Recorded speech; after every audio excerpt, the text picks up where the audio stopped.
be impressed with the way they managed to claw that one back, particularly after the start the Carlton made. Yeah, it's pretty satisfying. We didn't think we were doing a hell of a lot wrong. We obviously couldn't kick a goal in that first quarter, but even at half time when we came in, 6 of their 7 goals were from areas that we'd been reasonably good at, 3 from centre bounce and 3 from them going all the way from pretty deep in our forward line. So I thought the boys made some good adjustments. Coaches really good with their instructions and their collaboration, and just to sort of persevere through it and somehow find a way and nudge ahead, but then it's deflating, giving it back. So it's pretty satisfying night for everyone. Luke, how proud are you of your players, given all the talent that's out and there's been so much focus on the top end guys who aren't there? There's a lot of guys that are probably considered maybe lesser lights without disrespecting them, really stepping up for you. Yeah, I think we all like to see the good in people, so you see the promise in your players. They're actually in the 23, and you hope that you see them improve and maybe some growth from week to week, and that doesn't always come to fruition, but I think it really did tonight. You look across the board of the 23 lads who played in our team, and I think Carlton were the same. They had a really good spread of contributors, and a couple of our lads probably just had some moments, maybe weren't at their best, but they still they have to be factored in, to get us across the line. But from some of the boys who haven't played a lot of footy at this level, there's some encouraging signs. Look, Sam Davidson was outstanding, just a few games in, 31 disposals and 10 marks. Yeah. He influenced you out there. Yeah, well, he's definitely one of those, isn't he? And a really influential game on that wing. And, this is probably the third time I've said it, because I said it to the players and I said it on Fox. But, as he walked in, I said, you're playing like Peter Matera, and thinking, he doesn't even know who Peter Matera is. But he really did. Like, he stood out in his third game. Sometimes you can't tell, but you could process that as the game went on, that he was having a night. Again, really encouraging for Sam, but definitely for us. Yeah, we really found a player there. Has the players surprised you at all, Luke? I mean, you're not far off being 3-0 really, and missing a few key soldiers. Has what surprised me, sorry? Just the performances, clearly getting the best out of the group despite not having some key soldiers out there. Not necessarily. I think, if you think about our lead-in from the pre-season, when we played Essendon were quite good at Whitten Oval, but we did play 33 players in that main game, because we wanted to reward the players who'd had pretty solid pre-seasons with at least a half a game of senior footy, and some of them were, the Josh Dolans, and I think Sam Davidson played the whole game in that one, but then we went to Launceston and had more of a dress rehearsal. We played pretty well against Hawthorn, we did, and so we thought we had a little bit of momentum, and there was some promising signs. So I'm not greatly surprised. Yeah, you lose players of the ilk of Marcus and Cody and Flea and there's a few others there. Get Jonesy back today, but ultimately there's some real promise, in our group, and so no, not a surprise. And I know the talk out of last week was, you should be proud of him. Yeah, to a degree, but we wanted to win that game, So, and that's the way we've got to think. Otherwise, we don't end up being a chance or getting a look at where we want to go. Aaron Norton probably didn't have his best night, but how pleasing for him just to take his moment there in the last few minutes. Yeah, it was, Ollie, because he was having a difficult night. Probably uncharacteristically, we didn't kick it to his advantage, but he lost, a couple of one-on-ones in open field that he'd usually at least half. So, just to hang in there for us and kick what was a pretty difficult goal, crucial in the outcome. And he's one that, talking about, that just had his moment and took it, and his teammates are all buoyed by it. What part of this game impressed you the most?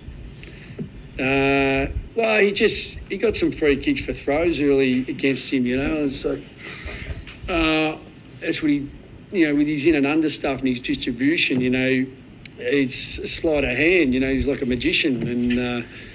And watch me pull a rabbit out of my hat, nothing up my sleeve, presto, remember that?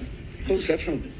See, you're all too young. It was a cartoon. Anyway, he's another one. Like our midfield group, other than centre bounce at half time was no good. Then they made some adjustments. I thought Tim was really good in there. We started to at least not let him out the front, and we started to sort of go better in that arm wrestle, and Libba's important in there. But he did what he does. He just continues to be hard-nosed and drove to the line. So great night. He's pretty proud of his teammates. On a similar note to Aaron Norton, Sam Darcy was pretty well held in that first half on Wiedering, but he sort of came into his own in the second half. How did you view his performance? Yeah, he did. And sometimes when Sam gets a rush of blood from a mark or a free kick, he can pull the trigger a bit early. And I thought he held his composure and even stayed disciplined when there was a little bit of argy-bargy. So, another good sign that he held his nerve and helped us get across the line. Are you comfortable that was overturned for touched late in the game? It was a pretty decisive moment. It looked like it was a decisive moment. Yeah, well, it took a while. I didn't know what was going on. So it was called a goal. It was called a goal and then overturned. And it was indecisive. Should have stayed a goal, is that what you're saying? Looked like it. Bevo, mate, you saw it. I agree with you. Luke, you must have been really impressed with the performance of Buku Kams. Just continues to develop week after week. Another really good performance by him, but also the flexibility you had to be able to move James O'Donnell forward as a bit of a swing man.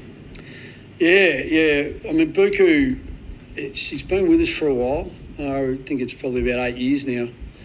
And as you know, he hasn't played a lot of AFL footy, but he might just be maturing as he gets into his later 20s.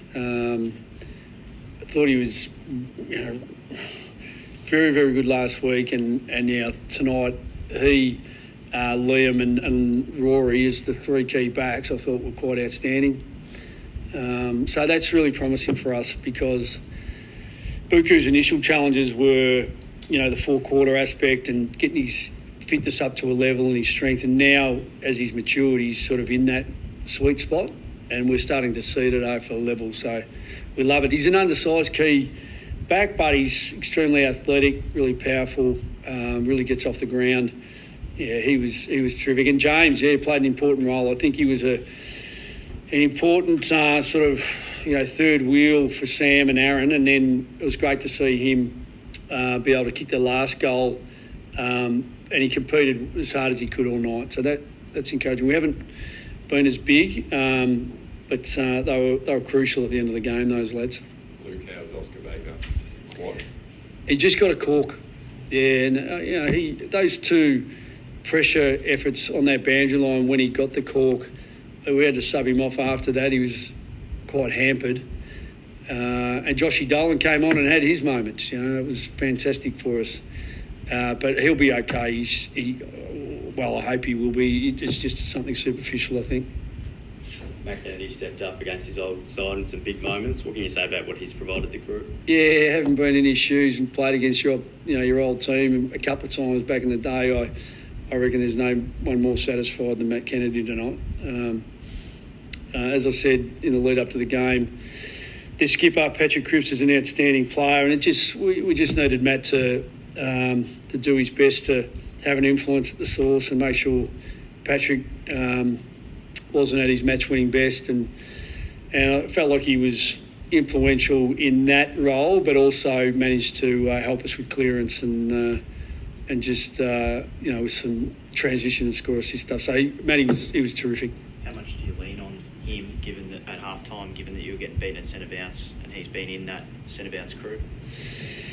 Yeah, they all had to get going. They all had to make sure that they shut the front door for a start. So between him and Richo and Libba and Joel, and then, sort of in the middle of quarters, Riley Sanders, and I think Westy might have been in there for one or two. They have to work with the rucks, and it wasn't cohesive, but they did make a really good adjustment and get it done after half time. So you live and you learn, and we learn a bit in the first half. So it's food for thought as we go into the Fremantle game. How did you see Tim English's match up with De Koning? What were your thoughts? Tim seemed to come good in the latter part of the game, took some pretty crucial marks, but also just some efforts around the ground. Yeah, I really liked Tim's game. He was had a presence, as does young De Koning. But we really needed Tim to be strong and solid in there. I thought he was, and then he managed to. I think both ruckmen got a bit of the ball in the end, didn't they? So. But that was a really important, influential performance from Tim. Thanks, guys.